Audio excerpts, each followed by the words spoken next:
Mažasis paplotėlis. Gyveno kartą gaspadorius ir gaspadinė, kurių mėgstamiausias užsiėmimas buvo daug prisivalgyti. Vieną dieną desertui gaspadinė sumanė iškepti avižinių paplotėlių. Niam, niam, pasakė gaspadorius, glostydamasis pilvą. Nekantrauju paragauti, pareiškė stebėdamas, kaip žmona traukia pasukas, avižinius dribsnius ir razinas. Gaspadinė sumaišė vaisius ir avižinius dribsnius su pasukomis. Tada ėmėsi kočioti tešlą, kol ši tapo tinkamo storio ir suformavo iš jos 2 didelius apvalius paplotėlius. Tuomet į keptuvę įpylė riebalų ir ėmė kaitinti. Keptuvai pradėjus spirgėti, gaspadinė ją įdėjo tuos 2 didelius paplotėlius. Niam, niam, tarė gaspadinė, glostydama savo pilvą. Koks nuostabus vaizdelis, pasakė stebėdama, kaip švelniai skrunda paplotėliai. Paplotėliai buvo beveik iškepę, kai gaspadinė pastebėjo, kad dubenyje dar liko šiek tiek tešlos. Iš jos į greitai išminkė 3. avižinį paplotėlį ir įdėjo kepti šalia kitų 2. Kadangi pirmieji paplotėliai jau buvo iškepę, gaspadinė išėmė juos iš keptuvės ir perkėlė į lėkštes. Vieną davė savo vyrui, o kitą pasidėjo savo. Gaspadorius ir gaspadinė pradėjo valgyti. Nepraėjo nė minutėlė, o jų abiejų lėkštės jau buvo tuščios. Jiedu išties mėgo valgyti labai greit. Gaspadinė pastebėjo, kad keptuvėje esantis mažylis paplotėlis jau gražiai apskrudęs ir pagalvojo. Puikumėlis, suvalgysiu šį mažuliuką viena pati. Ir ištiesė ranką, norėdama paimti jį iš keptuvės. Tačiau gaspadorius, užuodęs malonų iš keptuvės sklindantį kvapą, tylomis pagalvojo, oho, koks gražus paplotėlis, suvalgysiu, kol niekas kitas jo neužsigeidė. Ir jie abudu tą pačią akimirką pamėgino pačiupti mažąjį paplotėlį.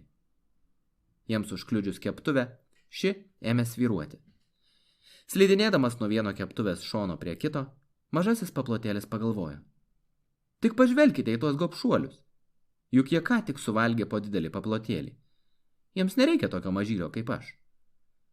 Taigi mažasis paplotėlis iššoko iš keptuvės ir nusirito grindimis.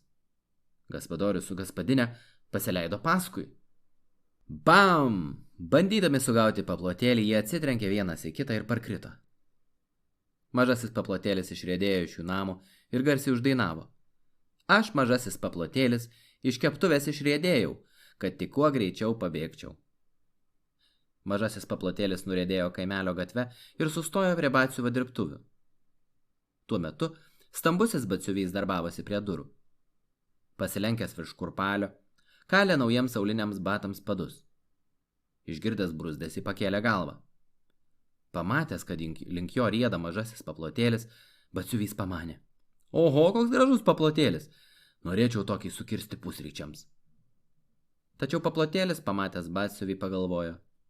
Batsiuvys gerai įmitęs, jam nereikia tokio mažylio kaip aš. Ir beriedėdamas mažasis paplotėlis parbloškė batsiuvį ant žemės. Jis nuvirto ant nugaros iškeltomis į viršų rankomis. Batas, kurį prieš tai laikė, pakilo į orą ir nusileido tiesiai jam ant galvos. Mažasis paplotėlis nusijuokė ir toliau riedėdamas uždainavo. Aš, mažasis paplotėlis, iš keptuvės išriedėjau, kad tik kuo greičiau pabėgčiau.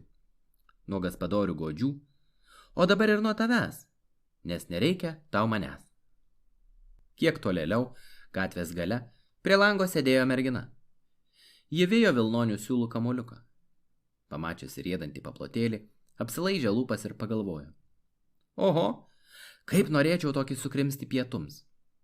Išbėgo į gatvę ir pabandė sustabdyti paplotėlį. Pamatęs ją, mažasis paplotėlis pamanė. Kokia daili jauna mergina. Jai nereikia tokio mažylio kaip aš. Taigi paplotėlis staigiai metėsi į šalį ir apsuko aplink ją ne 1 ir ne 2, o net 20 ratų. Mergina vis sukosi ir sukosi aplink, bandydama jį pagauti. Bet sulig kiekvienu apsisukimu, ji vis labiau įsipainiojo į siūlus. Galiausiai taip susiviniojo, kad visai nebegalėjo pajudėti. Mažasis paplotėlis nusijuokė ir, riedėdamas gatve tolyn, uždainavo. Aš, mažasis paplotėlis, iš keptuvės išriedėjau, kad tik kuo greičiau pabėgčiau nuo gaspadorių šių godžių. O dabar ir nuo tavęs, nes nereikia tau manęs. Kaimelio pakraštyje buvo kalvė. Kalvis stovėjo prie savo priekalo ir didžiulių kūjų kalė arkliui pasagas. Pamatęs pro šalį riedantį paplotėlį tarė: Oho, koks gražus paplotėlis! Būtų puiku tokį suvalgyti vakarieniai. Tačiau mažasis paplotėlis, pamatęs, koks kalvis didelis ir stiprus, pagalvojo: Kalviui nereikia tokio mažylio kaip aš. Bandydamas sugauti paplotėlį, kalvis plačiai išskėtė kojas ir ištiesė rankas. Tačiau mažasis paplotėlis praskriejo jam tarp kojų ir kalvis nuvirto. Bekrisdavas iš rankų paleido savo kūjį. Šis nusileido tiesiai ant jo kojos piršto. Iš skausmo kalvis ėmė šokinėti ant vienos kojos.